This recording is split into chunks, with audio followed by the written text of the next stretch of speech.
we're preparing everybody to go to prison through the schools. Yeah. It's like, oh, okay, the people that are not doing good in the grades, oh, you're doing like this, oh, you went to the detention, da-da-da-da. There's too many correlations between public schools and prisons. The fact that you have the long hallways, the fact that you have a fixed response to authority, the fact that, oh, there's a specific time when you can go outside and play, and then there's a specific time that you can come back in. And the way that you're notified with that happening is through the bells. They're subconsciously getting you to have a fixed response to authority and understanding what it's going to be like when you are in prison. It's like, no, when you're here, you have to listen to me. I'm in charge. Now I'm going to pass you off to this next person is in charge when you're doing this. And it's like you have these fixed response to authorities, and then you know how to react. And it's just like, oh, okay, you went to school. All right, you already know how it's going to go in prison. You got the bells. You got the times where you can go out when you have to come back in, and then you have your authority figures that you have to respond to. You've already been trained for this. For your whole life, you've been bred for this. Yeah.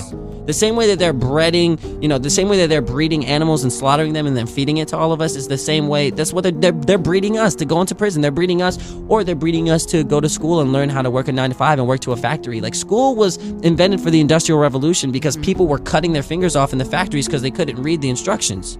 So they were like, oh, people are literally killing themselves in these new factories because we just discovered how to do all of this stuff. So put them in school 9-to-5 so they get used to waking up 9 a.m. and then finishing at 5 p.m. They get used to the bells. They have the bells in the factories too. They have the times where you go outside in the factories as well. It's like fixed responses to authority and then fixed scheduling so that you are stuck in this literal system so that you're not a free thinker to where you can be like, oh, I'm going to do this or I'm going to do this. No, you work for this specific corporation that's been breeding you since you were born. Now I'm done with my rant. Jada,